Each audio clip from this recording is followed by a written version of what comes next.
Nosotros tenemos una entrevista de un amigo querido, Luis Carvajal, a propósito de que hoy es Día Mundial del Medio Ambiente.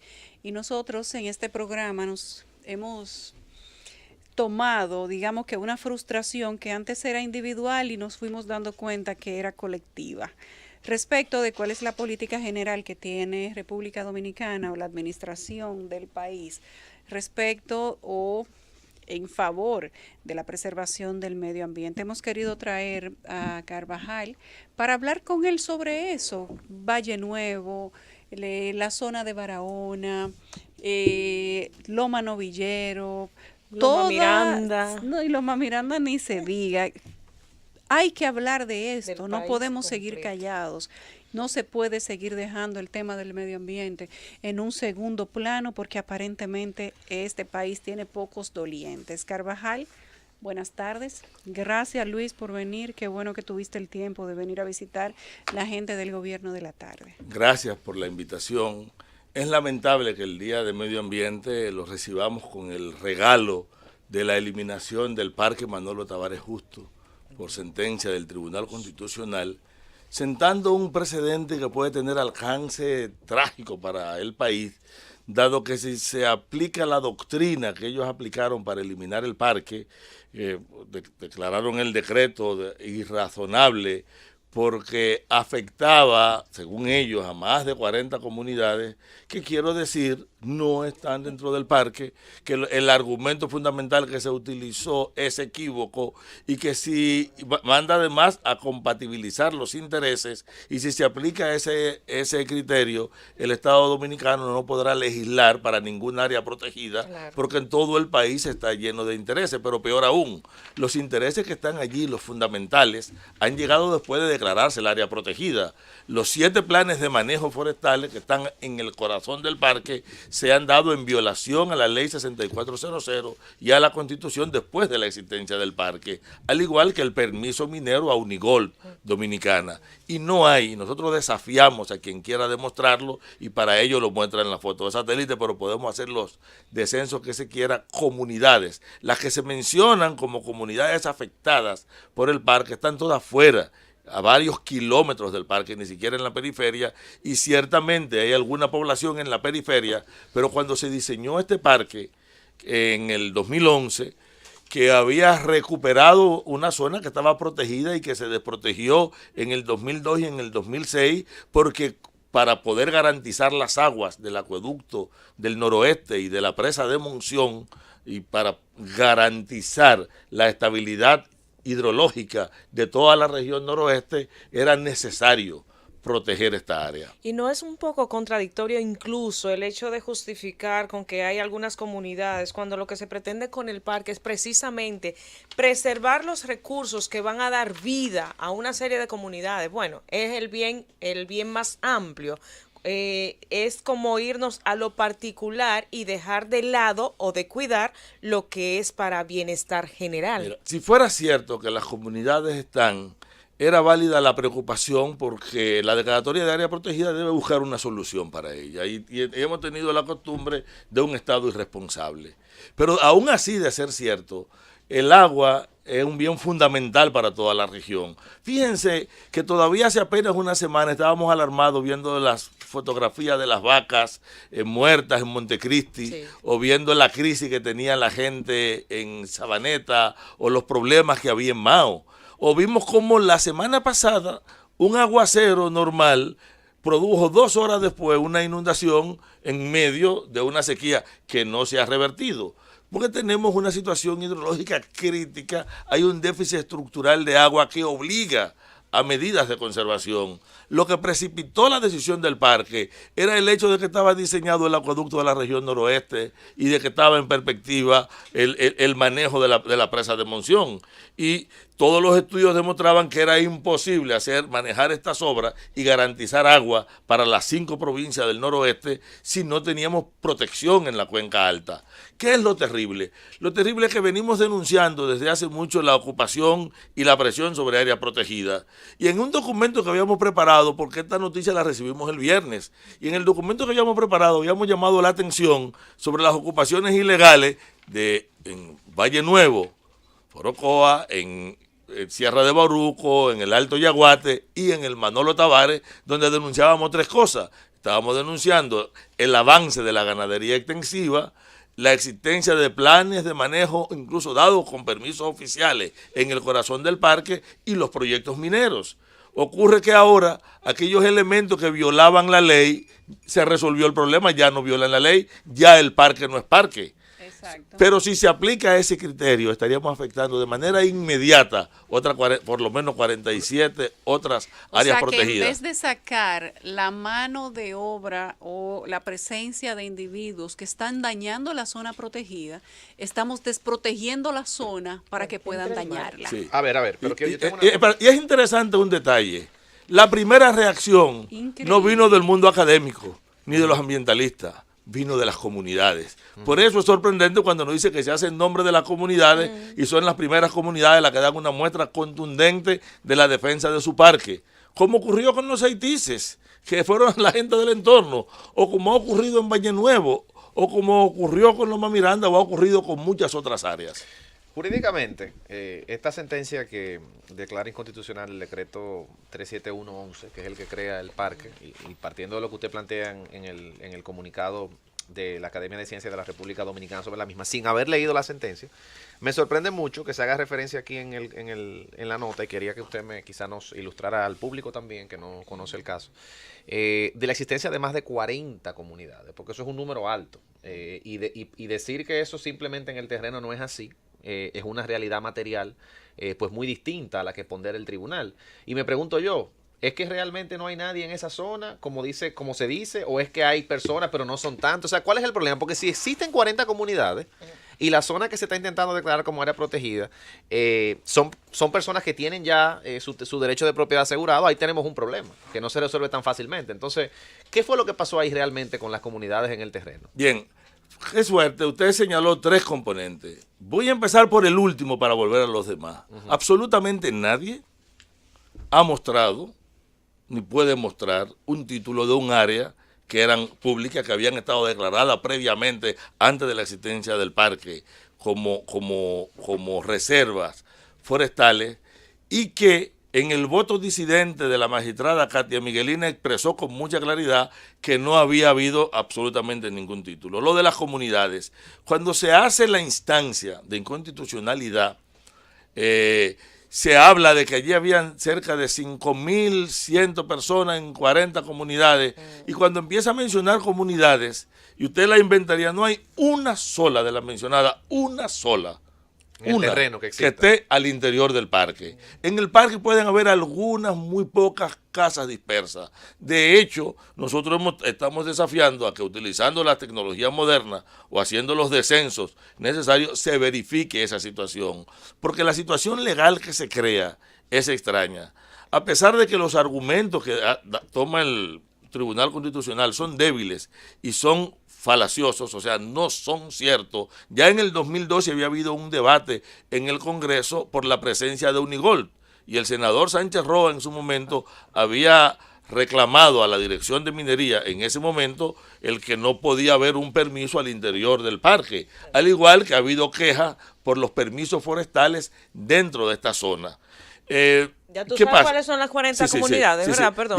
Bueno, el interés donde se meten las minas, ya tú sabes. No, mira, bueno, pero si es así, hay un problema serio con la inversión más grande que está en la zona es el aserradero que adquiere el senador de Santiago Rodríguez, que tiene capacidad para aserrar 15.000 pies cúbicos de madera por día en jornada de 5 horas. Y desde luego, como no tienen sembrados en fincas forestales, óigame bien, nosotros somos partidarios de una política de desarrollo forestal. Ahí voy, porque mi familia produce madera. Yo puedo decirle que los bosques se pueden explotar de manera sostenible. Sí, claro, pero los aserraderos no son inherentemente malos. No, el aserradero no es en sí mismo malo, pero vamos a hablar de la producción de madera, porque la producción de madera se hace bajo planes de manejo en terrenos que son tuyos, y que tú tienes derecho a sembrar igualito que tienes derecho a sembrar ajo o papa. Pero tú no puedes pretender que los terrenos públicos y los bosques nacionales, que son de todos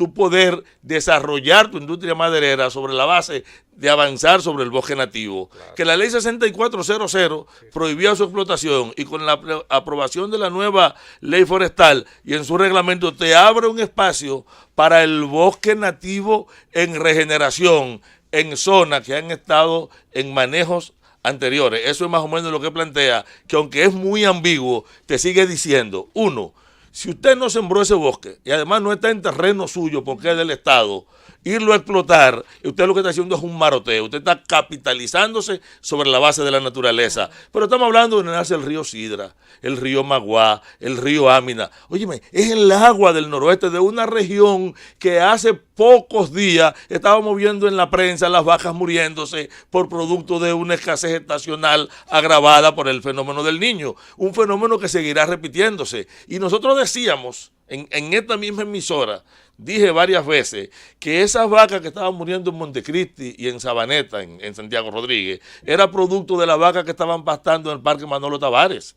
Óyeme, la ampliación de la ganadería extensiva, la presencia del maroteo, porque óyeme, en esa zona hay algunos planes de manejo, que es el instrumento válido. Nosotros no estamos en contra del plan de los planes de manejo, es la estructura que ordena la ley 6400 para organizar el problema de la madera. Ahora, yo no puedo pensar en que voy a capitalizar a los forestales sobre la base de que ellos vayan no sobre sus plantaciones forestales, sino sobre los bosques nacionales. Ese es el gran problema. Pero a la vez, como entraba en contradicción el hecho de tener una exploración minera aurífera como la que tiene Unigold en la zona y el ordenamiento de la zona, yo no puedo resolver el ordenamiento desprotegiendo el área. No, porque todo lo contrario. De oro. O sea, ahí hay un permiso para oro, plata, cobre, zinc y otros metales que tiene Unigold, que también tiene concesión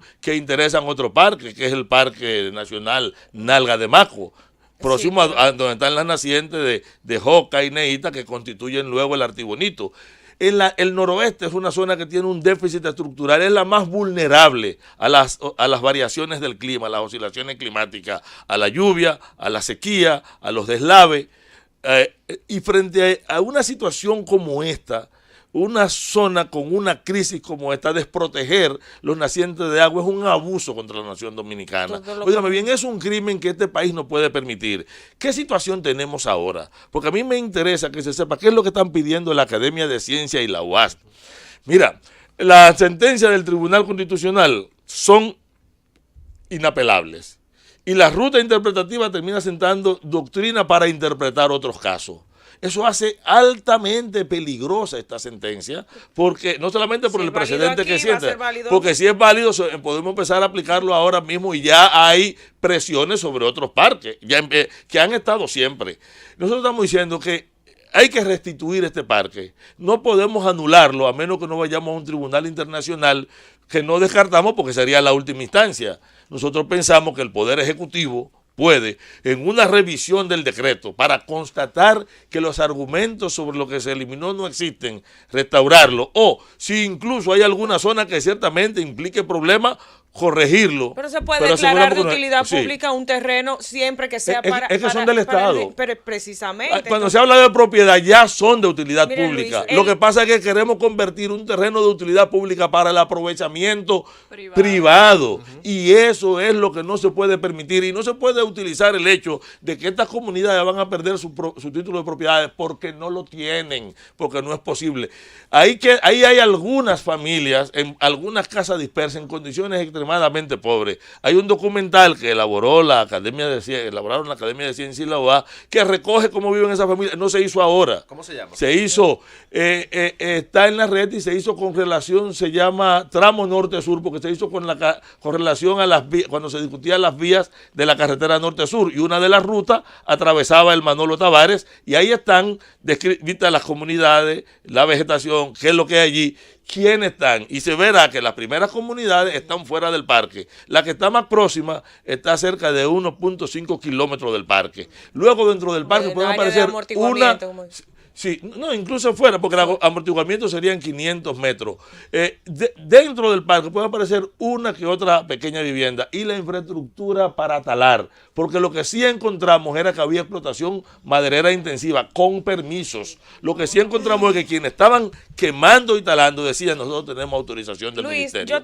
el presidente está en Guatemala. Justo hoy hablaba de la reforestación y que la superficie boscosa de la República Dominicana ha aumentado en un 40%. ¿Qué opinión le merece? Bueno, no, la estadística que dan es que subió a un 43.7, casi un 44%, que ha mejorado en calidad. Sin embargo, las variaciones en cuantitativas en el porcentaje de área boscosa tiene que ver más con un cambio de metodología y con la inclusión de especies no necesariamente forestales. El bosque nuestro ha seguido disminuyendo, ha seguido degradando, se ha seguido erosionando genéticamente porque hemos ido sustituyendo. Por ejemplo, muchos lugares donde teníamos el Pinus occidentalis, el Pinus criollo, el nuestro, sí, que está asociado a nuestra fauna y a otros componentes de la flora que conviven con él, o sea que ha sido sustituido por un pino que no hace esta asociación, que es el Pinus caribea, que es el Pinus hondureño, como le dice la gente. Sí, que crece más rápido, que todavía sembrado en plantaciones fuera de los bosques nacionales, perfecto, pero nuestros programas de recuperación ambiental tienen que garantizar la calidad estructural de eso que la gente despectivamente llama monte y culebra, pero lo que garantiza producción de agua y preservación de la riquísima biodiversidad que hay allí es que esto sea monte y culebra, es decir, que sea un bosque diverso, estructurado en función de las propias lógicas de cómo se va haciendo cada vez más complejo y estructurado ese bosque, que es el que produce agua y el que garantiza la estabilidad del ciclo hidrológico. Cuando cae un aguacero en las montañas y en Mao tenemos hora y media, 2 horas después, inundaciones, que el río llega y se bota, nos está diciendo, ahí hay un problema grave, porque esa agua que se botó es la que no va a llegar después, pero en vez de hacer bien, hace mal. Y precisamente esta es una de las zonas más vulnerables del país. En el discurso que dio hoy la representante de Naciones Unidas en Jarabacoa, donde fue el acto oficial, señaló la vulnerabilidad a los problemas de agua como el principal problema que ellos perciben como organismo. Y nosotros coincidimos en ese sentido. Pero la respuesta para ello es garantizar la conservación de nuestras áreas. Por lo tanto, nosotros le estamos pidiendo a la nación dominicana que se movilice, que se entere. Vamos a convertir esto en un proceso educativo para que entendamos la importancia del Parque Manolo Tavares, de esta zona alta en la región noroeste del país, y que tiene que ver con la estabilidad hidrológica, con la seguridad alimentaria, con la estabilidad climática y con la vulnerabilidad a eventos que pueden generar desastres sociales. Luis, nada que decirte más que gracias y que nos ha faltado tiempo para discutir otros temas contigo. Le pedimos desde ya a nuestro productor Oscar Guedes que coordine una cita contigo que sea un poco más larga, porque nos han quedado temas por discutir y nos han quedado preguntas que la gente nos ha enviado respecto del área del Manolo Tavares y de las zonas intervenidas para hacer minas, donde se supone que debería haber también parques nacionales. Bueno, no, peor es que donde hay parques nacionales, Nalga de Maco, donde aquí en el naciente de Los Amas, donde está la Everton, en Nalga de Maco está Unigol, igual que en el Manolo Tavares. En la zona del Eugenio de Jesús Marcano también tenemos concesiones mineras. Hay 17 lugares de áreas protegidas con concesiones mineras. Yo creo que es un tema necesario. Bueno, vámonos a una pausa. Gracias a Luis Carvajal, nuestro amigo siempre dispuesto a venir a hablar en defensa del medio ambiente. Y es importante que la gente sepa, conozca el contenido de la declaración pública sobre la sentencia del Tribunal Constitucional que anula el decreto que creó el Parque Manuel Aurelio Tavares Justo, que nos la ha traído nuestro amigo Luis Carvajal.